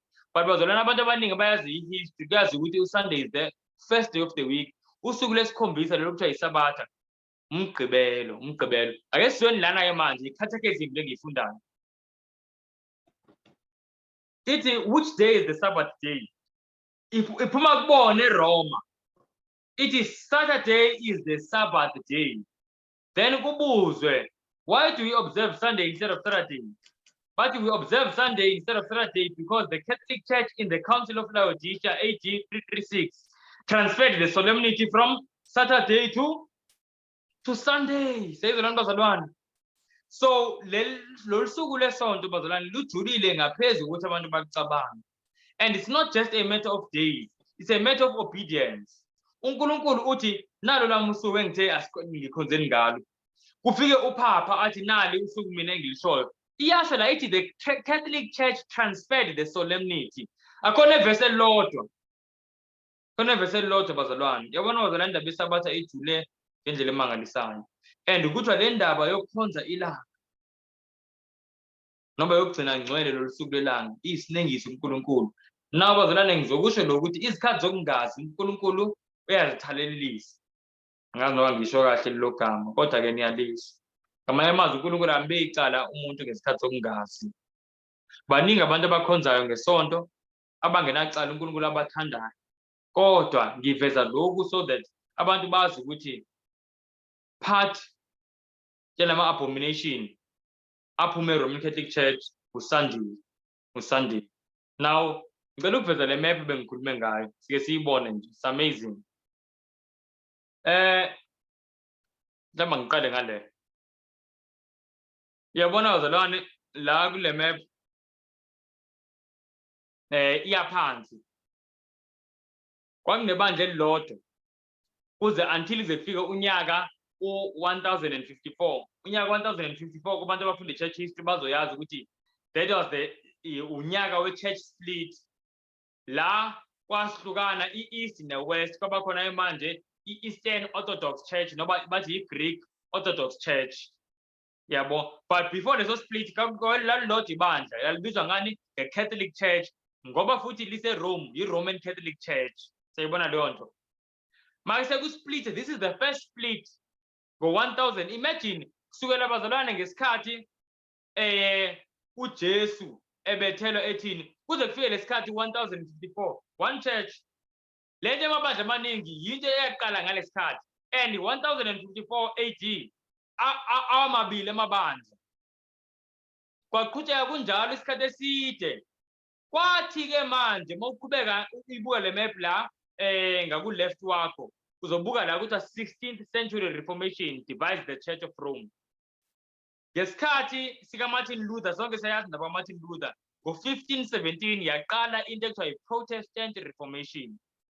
Maqala i-Protestant Reformation ke bazalwane kwaba namabandla amaningi. Protestant Reformation iqale 500 years after lesi split se-Western ne-Eastern. So for 500 years kwaqhubeka nje emabili amabandla khona i-Western ne-Eastern kuphela, kwaqhutshwa kanjalo. Then uNkulunkulu, umoya kaNkulunkulu wangena kwinceku yakhe uMartin Luther wathi hayi sidukisile, hayi siyalahlekiswa. Yaqala ke i-Reformation. Makusuka lapho-ke manje kwaba khona-ke obviously i-Lutheran Church. Siyayibona leyo nto, kwaqala yona ngoba yaza noLuther, yabo, Lutheran churches. Mabephuma uLuther naye wayikhonza kephi? Ebandleni laseRome ngoba lalingekho vele elinye ibandla. So kwakumele aphume khona. Mayiphuma khona uphuma namaqiniso athile uNkulunkulu amphathise wona. Kodwa zikhona nezinye izinto eziyisinengiso ebengakayitholi uLuther ukuthi ziyisinengiso, aphuma nazo futhi khona la kuleli bandla. Ziyaqhubeka-ke manje emabandleni amaKristu. Yabo, njengale ndaba yokukhonza ngesonto ngenza isibonelo esilula. Nesinye esilula njengendaba ukuthi uLuther wathi izithombe kumele ikhonze. Washo kanjalo, yabo, akukhonze izithombe, kukhonze uJesu kuphela, akhulunywe nama-saints. Kodwa wabe esibambile isinye isinengiso sokuthi umuntu mayifile uya straight ezulwini. Amabandla amaningi abambelela kuleyo nto. Leyo nto-ke mawubambelele kuyona, it's only a matter of time ukuthi hawu ngoba esezulwini yini engihlulayo ukuthi ngikhulume nayo. Yicala elinjani ukuthi ngikhulume nomuntu ophilayo just because ushintshe i-location? Bengumzali wami bengikhuluma naye emhlabeni, manje seyishintshe i-location. So kwaqala kwangayenzi sense ukuthi sithulelane singakhulumi nabo, and then sikuyakhulunywa nama-saints nakwamanye amabandla. Kwamanye amabandla akushiyo ukuthi ukhulunywe nama-saints, but ukhulunywe nabantu abangasekho. Kwaba khona amabandla amaningi-ke bazalwane. Yenzeka kanjalo into, singayibona kule imap. Yaqhubeka ngo-300 ibandla futhi lalipure kusukela ngesikhathi sikaJesu. Mawubona lapho 30 AD isikhathi sikaJesu, lapho uJesu wabethelwa ngo-31 AD wabethelwa. Laqhubeka ibandla for almost 300 years. Kwathi ngesikhathi sekubusa uConstantine laqala ibandla lahlubuka. Kwaqala-ke manje leli bandla ekuthiwa i-Catholic Church. Kuyilona lodwa ibandla kaqhutsheka kwaze kwaba la bazalwane. La after u-1000 lo kwaba 1054 sekuhlukana u-East no-West, and then ngo-1517 kwaba khona i-Reformation, kwakhona amabandla amaningi. Just short history class leyo, ukuveza ukuthi bazalwane amabandla avele kanjani, kwenzeke kanjani ukuthi amabandla amaningi aqhubeke ebambelela kulezi zinto, and zagcina seyikhula futhi sezikhula kakhulu. Ngicela ukuveza bazalwane, hey, le nto leyo bazalwane iyathusa. Sibuka nje isikhathi. Ake sibukeni bazalwane, ngicela uyiveza le nto iyathusa. Uyazi ukuthi bazalwane lamabandla aweza kahle onke kusukela ngesikhathi sikaLuther, ngoba ngalesa sikhathi lesi amabandla awefunda iqiniso likaNkulunkulu, and njengoba befunda iqiniso likaNkulunkulu awephuma ebumnyameni obufake ibandla laseRome, Roman Catholic Church, aweseyichitha iwayini. Kodwa engachitheki yonke le wayini edakiswe izizwe zonke. yabo. But as abantu abayiqalile i-movement beya beshona, abanye bama abaqhubekanga nayo. Siyibona leyo nto ngoba phela i-reformation iyaqhubeka, uloke as uNkulunkulu, umoya kaNkulunkulu ekulida, ubona izinto eziningi ukuthi oh akumele ngaba kenziwa kanje, le nto ayikho esezweni kaNkulunkulu, and then kuyashintsha. Leli gama lithi reformation lisho ukuthi ukushintsha. Siyayibona leyo nto bazalwane. So abantu bama-ke, inkinga yaba lapho, but as bemile babesazi kodwa ukuthi hey, ibandla eliyingozi ilibandla i-Roman Catholic Church, babeyazi leyo nto. So babe-protesta njengoba lamabandla ebizwa ama-Protestants, ngoba they were protesting against i-Catholic Church. Wonke lamabandla wabona la Protestant churches, yabo, ngoba a-protest against leli bandla eliphuzisa umhlaba wonke iwayini. Do you know what abazalwane namhlanje? Konke engicela ukuyiveza. Namhlanje i-protest iphelile. Namhlanje i-protest enzenjani? Iphelile. Amabandla ayavumelana ukuthi asa-protest manje, ayavumelana nebandla i-Roman Catholic Church. Yinto lena vele efakazwa iBhayibheli ukuthi amabandla azobuyela kuyi-Roman Catholic Church, yabo. Njengoba sibona ukuthi wonke akwi-group eyodwa eBhabhiloni azobuyela kuyona. And bazalwane, njengoba nje nangeBhayibheli, kuBhabhiloni lekuqala ngesikhathi kusakhiwa umbhoshongo waseBabele, abantu babe-unitile, be-unitiswa yini? Ukwenza into engahambelani nentando kaNkulunkulu.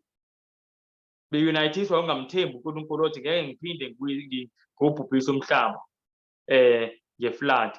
Be-unitiswa ngoba befuna ukuzakhela igama. Seyibona leyo nto, bengafuni ukuhlukana, kodwa uNkulunkulu wathi izizwe azithini? Azihlukane. So zonke lezo zinto, so babe ne-unity, yebo, kwaze washo yena uNkulunkulu. Uma ufunda kwincwadi kaGenesis chapter 11 wathi labantu bamunye bane-unity, but inkinga ukuthi it was unity in error, not unity in truth. So i-leader yaleyo unity kwakunguSathane impela. Now ngifisa sibone ukuthi nasekugcineni komhlaba kwenzeka the same thing bazalwane. Amabandla aya-unite. Cele nje lokho sizobuyela kubona. Ngifisa ukuthi siyibone bazalwane le nto. Do you see this? Amabandla manje ama-Protestant, angazi abanye bazomazi lo baba. Ubaba umfundisi owayethandwa kakhulu kuma-Protestant evangelical churches, uBilly Graham. Kwakumangele le nto kwakuyisithombe lesi esiveze kumamagazini ekhuluma noPope. Kwakumangele abantu ngoba ama-Protestants nama-Roman Catholics abengahlangani, but kancane kancane sekune-unity. Manje sekukhona le nto oyibona la esithombeni ekuthiwa i-ecumenical movement. La amabandla onke ukuthi akahlangane, asithandaneni, kwasho kwakucima kwathini, zonke nje lezo zinto bazalwane, yabo. No T.D. Jakes bakuloma movement. Abanye bazomazi lo Kenneth Copeland.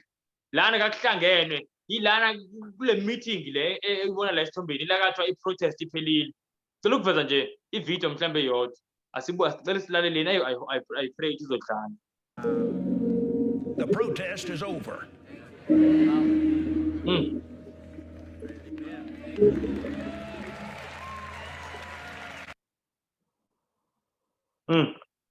Yabacisha-ke manje. The protest is over.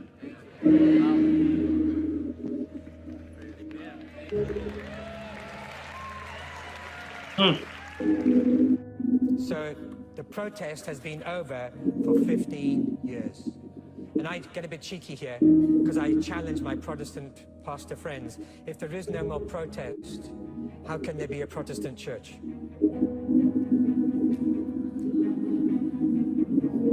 Maybe we're all Catholics again. Asiye lapho zadwana. But I hope sizwile izindaba ezikhulumayo. Nomunye ebekhuluma ngo-2017, omunye ekhuluma ngo-2015. Bakhuluma the same thing, but i-protest ayisekho. And labantu bazalwane, if siyabazi, these are leaders of mega churches. Lapha njengokubona kugcwele ihall, kugcwele abantu, engathi bekugcwele abantu abazokhonza, kugcwele abaphathi bamabandla.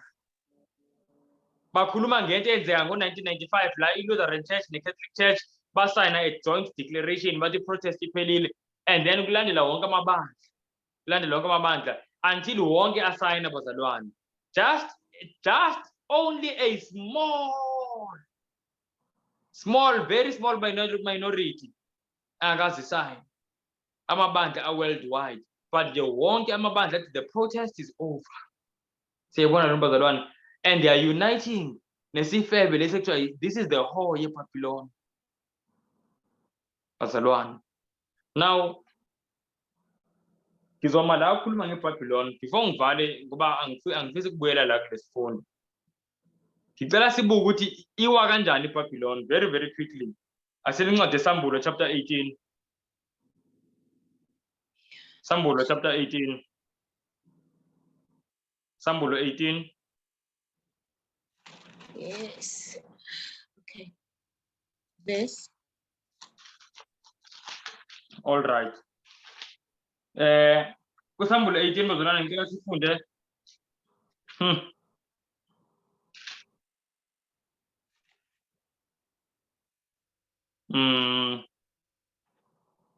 Okay.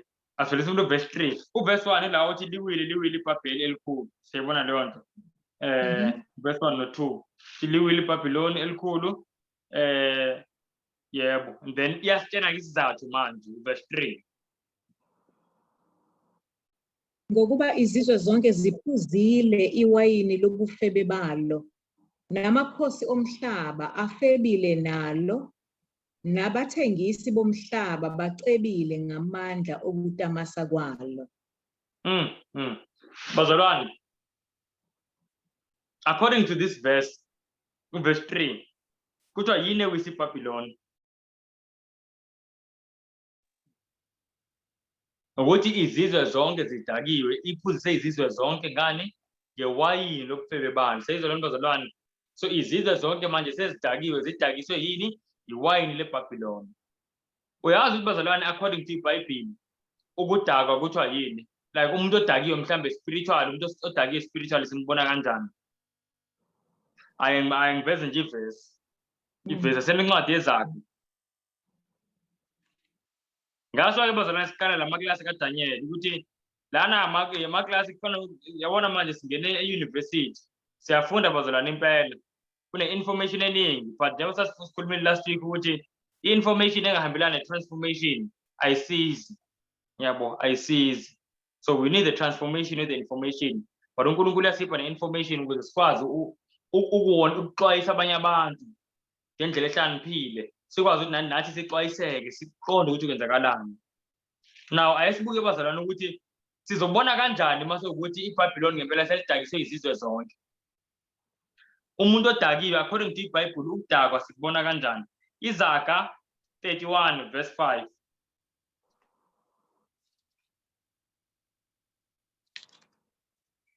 Izaga 31 verse 5.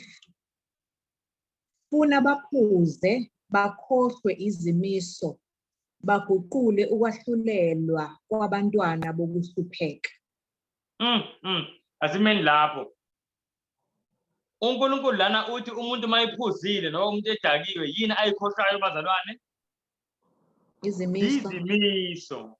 Now lana kule English lize lithi ukhohlwa umthetho ngoba izimiso zaNkulunkulu umthetho waNkulunkulu into engiyimisile nayi mangikhuluma ngithi nayi into engiyimisile la ekhaya isukuthi nawo umthetho engubekile la ekhaya.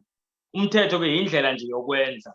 Siyabona leyo nto. Kuthiwa abantu mayidakiwe umbona ukuthi ekhohlwa izimiso noma umthetho waNkulunkulu. So umhlaba mase udakiswe ngewayini leBhabhiloni sizobona bazalwane umhlaba wonke umthetho waNkulunkulu ucindezela phansi. Umhlaba wonke umthetho waNkulunkulu ucindezela phansi. Mawuthanda likhona linye ivesi ongalibhala phansi mawuthanda ukubona ukuthi ngempela mawudakiwe ukudakwa spiritually ukhohlwa umthetho waNkulunkulu. Elinye ivesi litholakala kwincwadi kaLevi, Leviticus chapter 10 uverse 9 no 10. La uNkulunkulu asho khona ukuthi abapriest akumele baphuze ngoba mayephuzile bengena etempileni abazokwazi ukwahlukanisa okubi nokuhle. Seyizwe bazalwane, so umuntu mayidakiwe akawazi umthetho waNkulunkulu uyawukhohlwa ngoba umthetho waNkulunkulu osisizayo ukuhlukanisa okubi nokuhle. Seyizwa leyo nto. So bazalwane iBhabhiloni liwa mase lenze wonke umuntu la emhlabeni abe against umthetho kaNkulunkulu. Nabazalwane sisazoyifunda kabanzi le ndaba le. Lokuthi kuzoza isikhathi labazalwane umhlaba uzoba against. Yabona manje bakhona abantu abanandaba nomthetho kaNkulunkulu kodwa kukhona ukuba against la uze ulwe nawo. Kunomthetho kaNkulunkulu okusazoliwa nawo. Ngaleso sikhathi iBhabhiloni iyobe iwe ngokuphelele. Manje it is on its way down kodwa ayikabi ngokupheleleyo. Seyibona leyo nto. But mase yenze umhlaba wonke uxabane nomthetho kaNkulunkulu, then siyazi ukuthi seyiwile and lapho bazalwane cha ongaphumanga kwiBhabheli uzothola iy'ntshushiso zalo, uthola iy'ntshushiso zalo. Now lo ukuthi iBhabhiloni lize lifike la lenza abantu babe against umthetho kaNkulunkulu akuyona into evele yenze ngosuku olulodwa, i-progressive. And ngicela abazalwane sibone ezinye izinto ukuze siqwashe ngempela sibone into eyenzeka nayo emabandleni. Iqale kudala, iqale ukuthi abafundisi, uyazi ukuthi ezikoleni eziningi manje bazalwane la kufundela khona ubufundisi, iBhayibhile kulezo y'kolo abalikholwa, ngibeke kanjalo nje ngendlela ecacile, abalikholwa. Le nto engiyishoyo bazalwane angiyibuzi futhi angiyicabangi, ngiyayazi. Ngiye ngisho nakubafundisi bayayazi lento ukuthi iqiniso ngoba bafundile lezi y'kolo. Umkhulu wami wayengumfundisi nomfowethu nje esondele naye ungumfundisi eya kwiseminari yase-Methodist Church, ngizosho nje iqiniso bazalwane, eyofunda eqala ukufundela ubufundisi. You know, ngiyakholwa ukuthi ngempela wayiphendukile ngoba baseyifuna nje ukusebenzela uNkulunkulu. So since vele ekhaya kukhonzwa khona ewisili wathi uthi ngivele ngiyoba umfundisi ngimseve kahle uNkulunkulu. Yabo, sasiloke sixoxa nje kamnandi futhi ngeBhayibhili ngoba nami ngasengiphendukile ngaleso sikhathi. Ayisixoxa kamnandi kodwa yazi wahlala 3 months only. Sathi masimlanda ngamaholidi, sihlangana ngamaholidi, bazalwane ningawa phansi, wayijika yonke lento. Wayijika yonke lento uthi hayi yazi nina enilifunda iBhayibhili ningayanga esikoleni nento ningaziboni. Wabala izinto ezingekho. Wathi okuthile nokuthile hayi into engekho leyo. Ngisho bazalwane nokuvuka kaJesu, uyazi ukuthi iseminari bafundisa ukuthi into engekho ukuvuka kaJesu, iseminari le. Ukuthi uJesu wavuka bayakuphika lokho, into engekho ngempela. So abafundisi abaningi, you need to understand, abakholwa. So that ukwazi-ke manje uku-understanda i-behavior yabo eningi ngesikhathi esiningi. Izwi laNkulunkulu abalikholwa abaningi. And ngicela ukuvezela i-history evidence-ke la, ngiveza nje ama-slides ukuthi iqale kanjani le nto. Ngake ngayiveza last week kancane. Ayesibukeni. You know, ngaqala ngale ndoda, igama layo nguJean Astruck lo. Le ndoda lena yayiphila ngesikhathi ekuthiwa i-Age of Enlightenment. Ngalezo zikhathi la soon after lesikhathi sakhe kwaqala i-French Revolution ngo-1789 kwaqala i-French Revolution. So yabona nje wayisondele ngalezo y'khathi. So kwakuthiwa i-Age of Enlightenment la kufundwa yonke into, kuphikiswa yonke into engabakhona. Waba umuntu oqala uJean Astruck ukuphikisa incwadi kaGenesis. Wathi incwadi kaGenesis oqala ayibhalwanga nguMose. Owesibili nje engabhalwanga nguMose ayithembakalanga. Sayizolona bazalwane. Do you know ukuthi namhlanje iy'kole ey'ningi ama-seminar le mfundiso kaJean Astruck iloke iphinda over and over again. Ukuthi hayi incwadi kaGenesis ingxenye ey'thile kuphela ezincane ezeza noMose, ezinye nje uMose waqokelela nje imibhalo yayikhona ngaleso sikhathi. Bazalwane, kushiwo ukuthi ezinye izinto ezinganekwane nje ayikho nje into kanjalo. Yabona njengendaba yoZamcolo nendaba kaLothi, yonke leyo nto ukuthi ayizinganekwane nje. Ezinye yebo yikhona zine-history thile kodwa kuxutshwe inganekwane nento eyiqiniso. Mabekutshela kanjalo-ke bakushiya udidekile ngoba manje mawutshelwa kanjalo awuchazela ukuthi yeyiphi ingxenye ey'nganekwane eyiphi engeyona. So ekugcineni into eyenzekalayo automatically enhliziyweni kuba nzima ukukholwa any part you read ngoba sewuyazi ukuthi lana khona la ngifunda khona ngenzeka ukuthi khona la ngifunda khona inganekwane. And babafundisa kanjalo. And bazalwane, you need to understand ukuthi once uchitha incwadi kaGenesis Chithe iBhayibheli lonke. Ngoba ngizenza isibonelo uJesu uyakhotha incwadi kaGenesis uthi njengoba kakunjalo ngezikhathi zikaNoah. So if incwadi kaGenesis i-wrong kusho noJesu naye wayekhohlisekile. Singamthemba kanjani kuJesu? Yabo, uJesu futhi uyakhuluma athi njengoba kakunjalo ngezikhathi zikaLot. Siyibona leyo nto. So bazalwane ya yinto nje ngempela. uJesu uzakhuluma nangendalo athi lo oyibenzile ekuqaleni wabenza kwaba uyindoda nowesifazane. So ne-creation uJesu yayikhotha from Genesis. Yonke into uJesu yayikhotha from Genesis. But mozolandela indaba kaJean kwalo uJean Astruck uyalahleka. And now this is yinto ebuzwayo le. I-article le bazalwane ngithathe nje heading yayo kuphela ukuze kubonakala ukuthi vele kukanje. Le article ayibhalanga yimina. Ngithathile mina so that abazalwane babone ukuthi yinto ekhona le ngishoyo.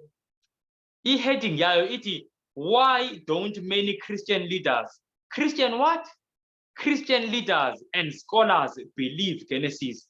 Ngamanye amazwi kule article kuthiwa into ecacile esobala ukuthi ama-Christian leaders nama-scholars amaningi abawukholwa incwadi kaGenesis. Umbuzo uthi why? Awuzeke bazalwane kuba ngathi mhlambe ngingisame lapho uPope lo. Kuthiwa uPope nayo into ayikhulumayo lento wayikhuluma bazalwane ngo-2014 yathusa abantu abaningi. Pope Francis 77 age yakhe leyo said it was easy to misinterpret the creation story as recounted in the book of Genesis, according to which God created heaven and earth in 6 days and rested on the 7th. But when we read the creation story in Genesis, we run the risk of imagining that God was a magician with a magic wand, which was able to do everything he said. Kahle into ayishoyo lana ukuthi uNkulunkulu akadalanga njengoba sifunda kuGenesis. Into eyenzekile i-evolution. So each day kuyi-generation ethile isikhathi esithile i-generation yabo leyo nto. But leyo nto iyaphikiswa iBhayibheli ngoba lithi iBhayibheli liyayichaza iBhayibheli after each day. Lithi and the evening and the morning was the first day. Ithi kwahlwa, kwasa, kwaba usuku lokuqala, kwaba usuku lwesibili kanjalo. Awukwazi ukuthi makuyinsuku eziningi kube khona ukuhlwa nokusa. Siyabona leyo nto. So even uPope himself vele kumele si-expect leyo nto ngoba uyena phela head yeBabylon. So yonke le Babylonian system abafundisi abangalikholwa izwi kaNkulunkulu yonke ihedwa uyena bazalwane. And zikhona ezinye incwadi. Do you know ukuthi nale ncwadi esifundayo manje ngizonifundela something like Wikipedia. Do you know ukuthi abafundisi abaningi abayikholwa? Abanye abantu bake bayibuze ngiyakhumbula ukuthi sengisahlala eThekwini babeyibuza ukuthi hawu ngangibafundisa incwadi kaDaniel bathi ha incwadi emangalisa kanje eclear kanje why emabandleni ethu singayifundiswa? Angisakhumbula ukuthi ngathini kodwa nje ngenxa nokusho ukuthi abafundisi abaningi abayikholwa lento. Yizo la kuncwadi Wikipedia lo usho nje into general abafundisi abayikholwayo concerning incwadi kaDaniel. Buka. But it is generally accepted that Daniel originated as a collection of Aramaic court tales, later expanded by the Hebrew revelation. Says the Lord, Yinama tales, it was court tales. Yinganekwane. Says the Lord. So the court tales may have originally circulated independently. Yinto lebazalwane ekholwa ngabafundisi abaningi abahola amabandla. Kuthi nje le ncwadi sifunda nje ama-court tales. Into ebalulekile thina ukuthi sizame ukuthola some spiritual lessons yona, but in terms of ukuthi isiguide mayithi kuzokwenzeka ukuthi silindele ukuthi kwenzeke kanjalo hayi leyo nto ayikho. Basho kanjalo.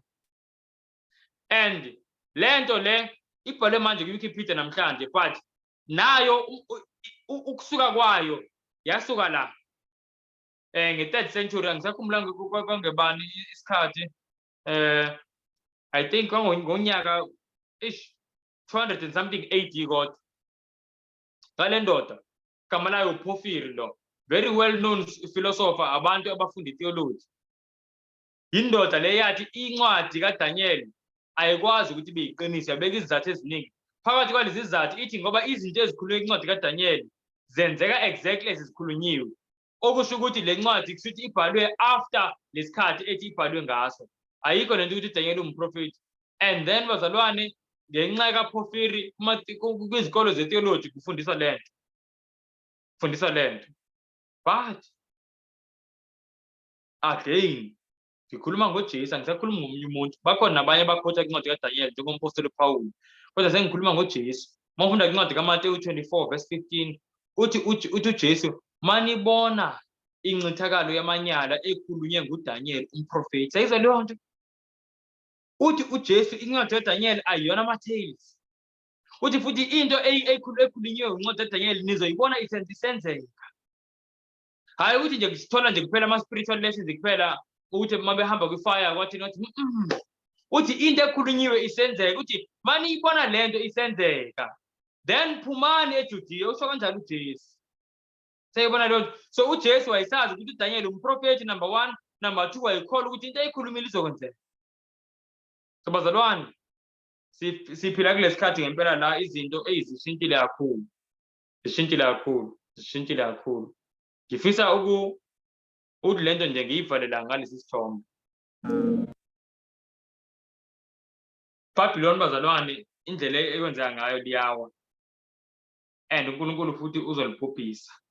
Sisazoke sifunde ngokubhubhisa kwalo. But uNkulunkulu njalo uma izobhubhisa indawo uthi phuma kuyo. Hleze nawe ubhubhiseke. uNkulunkulu ebhubhisa iSodom neGomora wayengaqondanga ukubulala uLot nengane zakhe nonkosikazi wakhe nakanje yabo. Kodwa uthi mayifika uthi phuma hleze nawe ubhubhe.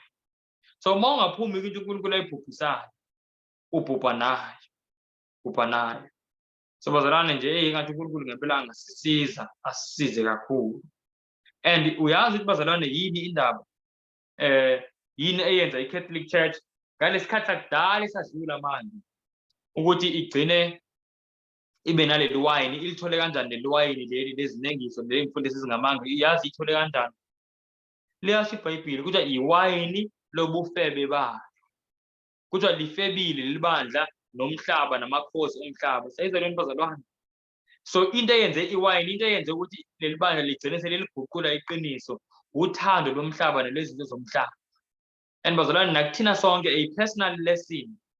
Mawukuthi bazalwane sinothando lwezinto zomhlaba nothando lomhlaba, sizogcina vele iqiniso kaNkulunkulu singalithandi njengoba linjalo. Sogcina vele sisamukela amanga nathi noma sesifundisa amanga kwathina. Ngoba uthando lwethu alukho kuJesu nezulu lisemhlabeni.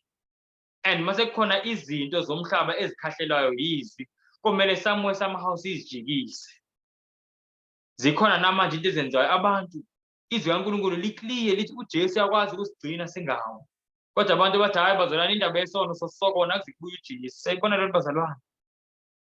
iBhayibheli bazalwane liyasitshela ukuthi uJesu siyakwazi ukuthi sinqobe njengoba enqobile. Sambulo chapter 3 uthi lo onqobile njengoba enqobile ku verse 21 uthi ngiyomvumela ukuthi ahlale nami. So siyakwazi ukunqoba njengoba uJesu enqobile. But bakhona namhlanje abantu abathi ngeke uze unqobe overcome njengoJesu. Umuntu ukuzenza uJesu inkulumo ezikhulunywayo.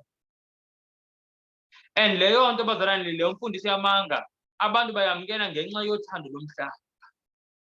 Ngenxa yothando lwesono nje ngilikhulume nje iqiniso. Uthando lwesono esenza ukuthi umuntu aphikise into ibhaliwe ilotshiwe. Kumele ngaba siyajabula masizwa isithembiso esithi singanqoba.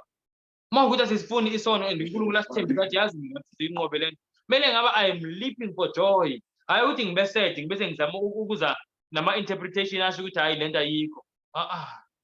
uJesu bazalwane uyasho ukuthi yakwazi ukusigeza esonweni. Kodwa namhlanje siphila emhlabeni la abantu abaningi abangamakholwa bathi hayi ngeke esikwazi uJesu abe example lethu. Kodwa mawufunda iBhayibheli ku 1 Peter chapter 2 cabanga ukuthi kusukela ku verse 21 iyazi ukuthi uJesu isibonelo sethu. Iyazi ukuthi kumele sihambe ngamanyathelo wakhe. And then iwasho lamanyathelo ithi uyena ongazange enze sono futhi akhulumanga amanga. Sayizwa lento bazalwane. So nje izinto lezi bazalwane ngempela esizamukelayo lezi mfundisi amanga mawukuthi sithanda umhlaba. And uthando lomhlaba lunqotshwa ngendlela eyodwa kuphela ukuthi kube khona uthando likaNkulunkulu enhliziyweni zethu. Ayikho bazalwane into ezosisiza ngaphandle kokuqonda uthando kaNkulunkulu. Emabandleni amaningi manje somile ngoba sinezinto eziningi that are going on eziqhubeka la. But the one thing engasiza ukufunda uJesu, ukuqwalasela uJesu bazalwane asiyenzi. And as a result, inkolo yethu nje igcina iba ama-argument. Igcina futhi inkolo yethu ibe yizinto ezinye masizenza azisuke enhliziyweni eqhutshwa uthando. Sesizenza nje ngoba siyayinamathisela nje nakuthini ukuthi eyi phela nama ngifuna abanye bazalwane bangibone ngathi angikwenzi ukuthi. Yabo. Sifana nje nama-Christmas tree. Yazi i-Christmas tree ukuthi injani? Iney'thelo yebo. Kodwa iy'thelo ze-Christmas tree zinamathiseliwe ezokubukisa.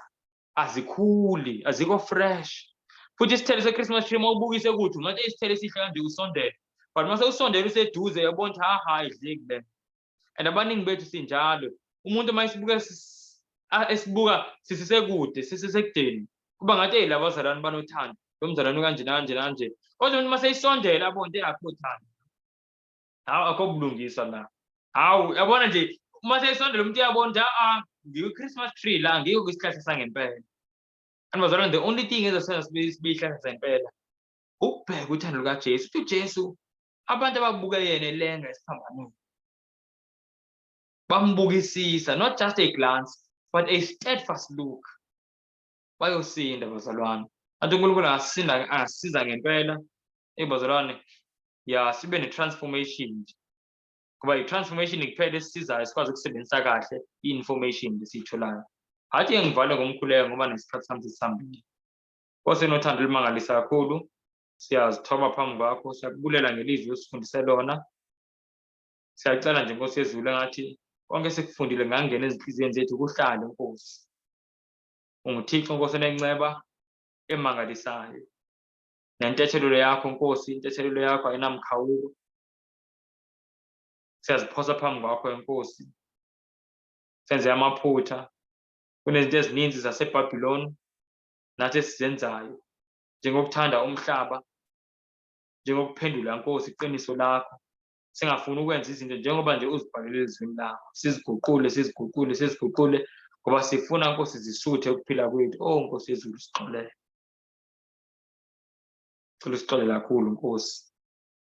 Ngiyacela nje Nkosi usincede nyani singasilibali sesifundo xa kudingeka ukuthi sisiphinde. Cela konke ngegama elihle likaYesu Kristu waseNazaretha. Amen. Amen.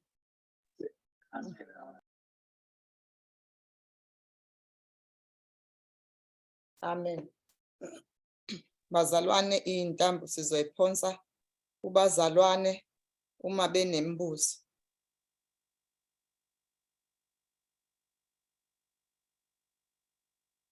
Noma nokuphawula okukhona.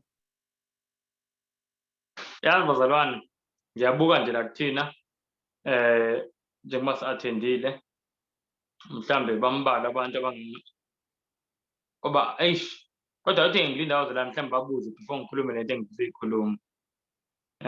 Yeah, let me just wait. Makhona une-comment noma unombuzo, comment before ngisho nje lento yokugcina.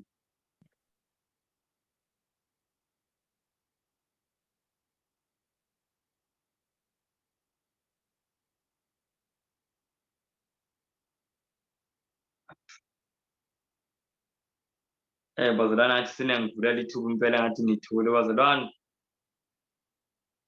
Senginika nje 10 seconds yokugcina. Phambi ukuthi ngikhulume, hayi ukuthi mhlambe ngizokuyeka phaleka.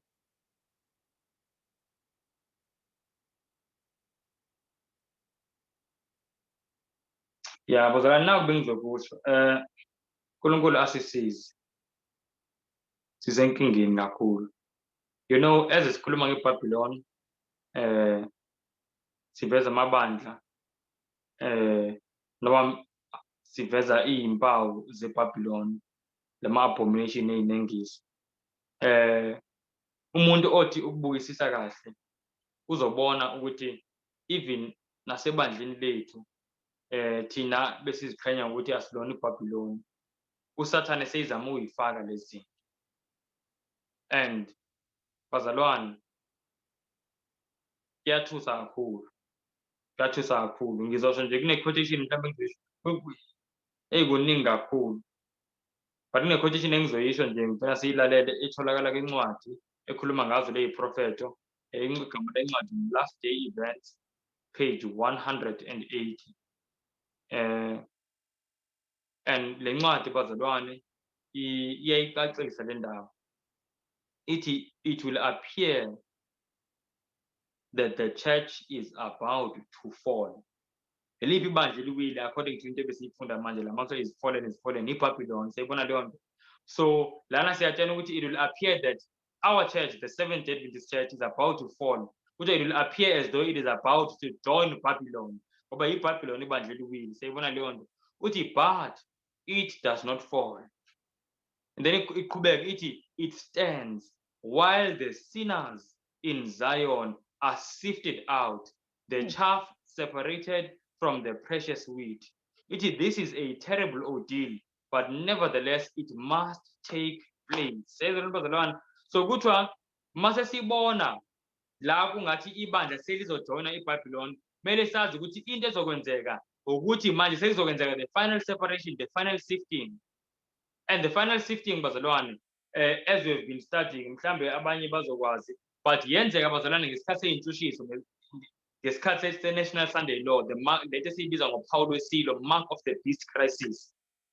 So lento sizibonayo bazalwane ezizama that are creeping in, ezenza ibandla libonakale engathi ngempela it's about it's joining Babylon manje. Yabo? Lezi zinto ziyi-sign yokuthi bazalwane asisenaso isikhathi esiningi esisele emhlabeni.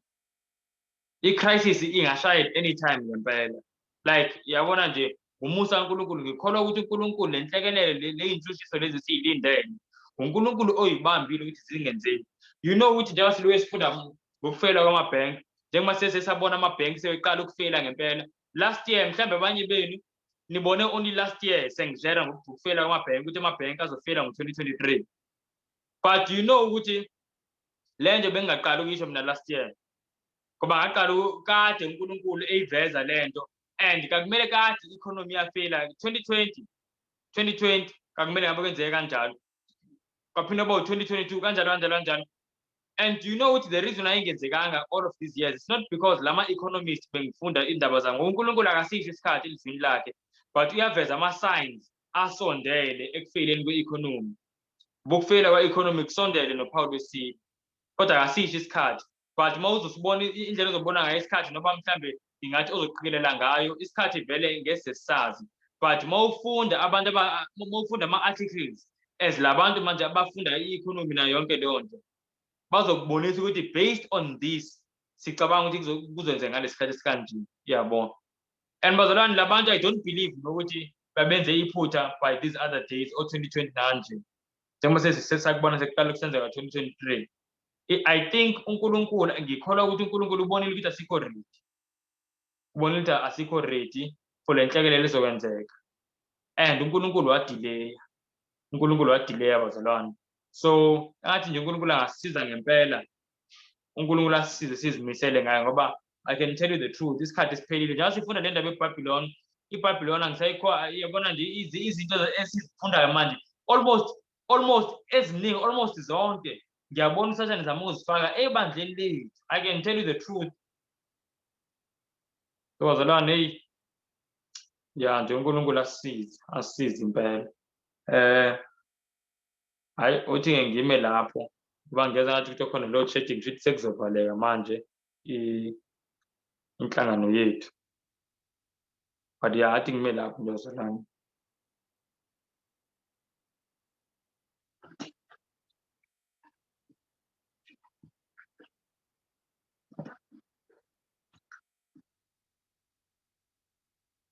Azi noba sinenhlanhla yakhuluma noma ukumute.